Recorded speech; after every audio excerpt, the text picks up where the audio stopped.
Did Nigeria just dodge a military coup on Independence Day? Reports of 16 senior military officers from captains to brigadier generals being arrested for plotting to overthrow President Bola Ahmed Tinubu have sent shockwaves through the country.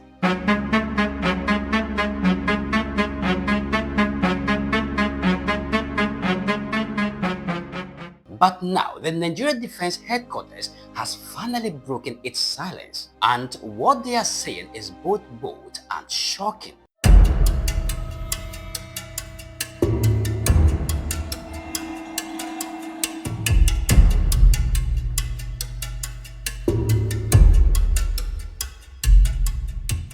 Was the cancellation of Nigeria's 65th Independence Day parade a sign of internal chaos or a move to prevent a bigger national disaster? Stay tuned because this story goes deeper than what is trending online. You are watching First Africa Voice, where we tell Africa stories raw, real, and without filters.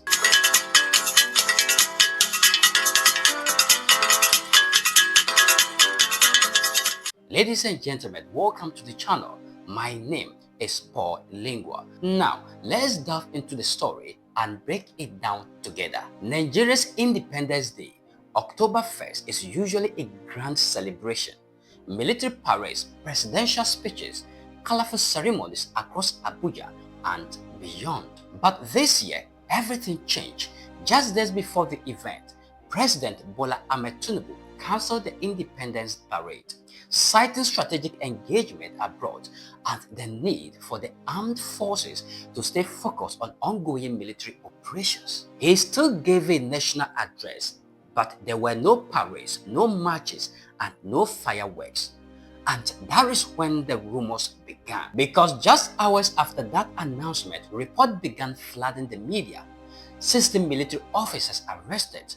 Coup plot uncovered, Nigeria's democracy under threat. Was something bigger happening behind the scenes? According to several intelligence sources, a group of 16 officers, including a Brigadier General, were allegedly arrested and detained by the Defense Intelligence Agency for plotting to overthrow President Ahmed Tinubu. They planned to stage a coup on October 1st, the very day Nigeria was to celebrate 65 years of independence. Sources claim the officers, most of them attached to the Office of the National Security Advisor, under Nuhu Ribadu, held secret meetings discussing how to remove what they called selfish politicians and replace the government with military rule. One of the alleged ringleaders, Lieutenant Colonel Al-Makura, was said to have recently returned from a specialized combat training in China. He is also the nephew of a former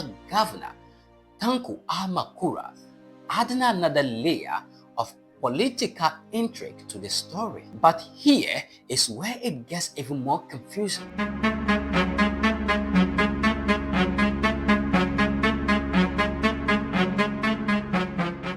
The Defense Headquarters has just released an official statement, and they say it is all lies. Now, let's dig deeper and break down their shocking response and why it has Nigerians asking what is really going on inside the military. On Saturday, Brigadier General Coup, the Director of Defense Information, addressed the nation. He called the coup report false, malicious, and intended to create unnecessary tension. According to the Defense Headquarters, the decision to cancel the Independence Parade was purely strategic to allow President Ahmed Tinubu to attend a bilateral meeting abroad and to let the armed forces stay focused on counter-terrorism and anti-banditry operations across Nigeria. They completely dismissed any notion of coup d'etat or internal riot.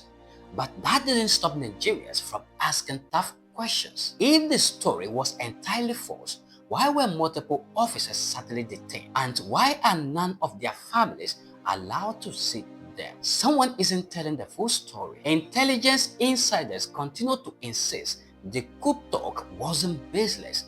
They claim the arrests were real and that the military's public statement was simply diplomatic. A senior Defense Intelligence Agency official reportedly said the citizen officers were planning a coup. They were being monitored for months. Their plan was to overthrow president and form a military government. Most of these officers, according to sources, are from northern Nigeria, and some younger soldiers were misled into joining the alleged plot. Meanwhile, the Defence Headquarters is maintaining silence on the arrest, refusing to release official names or charges. So, who do you believe, the official denial or the whispers from within? Whether real or rumored, this alleged coup attempt exposes one critical truth. Nigeria's democracy is under pressure. Economic hardship, political polarization, ethnic tensions, and the ongoing insecurity crisis have created a fertile ground for military discontent. And history reminds us, Nigeria has witnessed 6 successful coups and several failed ones since independence. Could the ghost of 1966, 1983, and 1993 be returning? Or has Nigeria finally learned to defend its democracy at all costs? Now, the bigger picture. Let's step back from a moment, because this isn't just about citizen officers or a cancelled parade. This is about a region on edge and a continent caught between the dream of democracy and the temptation of military power. Across West Africa, the drums of military takeovers have grown louder. From Mali to Burkina Faso, Niger, and even Guinea, civilian governments have fallen like dominoes.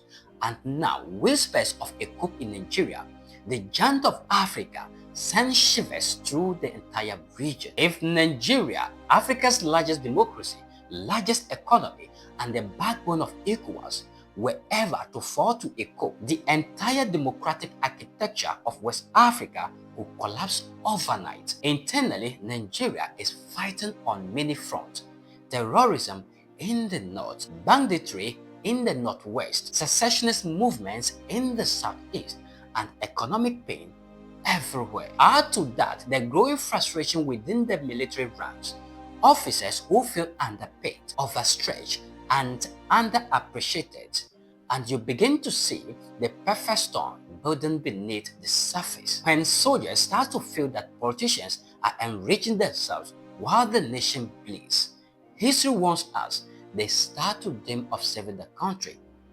That is how coups begin. Since 2020, 8 coups have rocked West and Central Africa, and ironically, it was President Ahmed Tinubu, as ECOWAS chairman, who led the regional effort to stand against them, threatening sanctions and even military actions against the junta in Niger Republic. But today, the same dark cloud he opposed is now hovering over his own government. Was it a coincidence or a warning? For many observers, this incident shows how fragile Nigerian stability really is, and how even the strongest democracies in Africa are standing on shaky ground. Nigeria now stands at a crossroads between reform and rebellion, democracy and disillusionment. Military insists everything is under control. The government says there was no coup, but the silence from inside the barracks tells a different story, one of frustration, power games,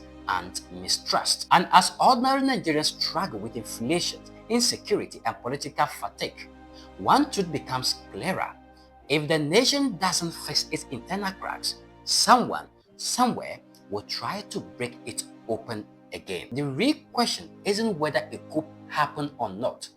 It is whether Africa's democracies can survive the weight of their people's disappointment. Because when trust dies, power shifts, not always by ballot, but sometimes by votes. The alleged coup plot may still be shrouded in mystery, but one thing is clear: something unusual is happening within Nigeria's military establishment. The cancellation of Independence Day, the quiet detentions, and the fierce denials, they all point to an uneasy calm. As the nation waits for clarity, one question echoes across Africa's largest democracy: is President Ahmed Tinubu's government truly safe from internal riot, or are we witnessing the early signs of another storm? This is First Africa Voice, where we tell the African story the world won't. If you found this video insightful, like it, share it widely, subscribe, and turn on the notification bell for more fearless African stories.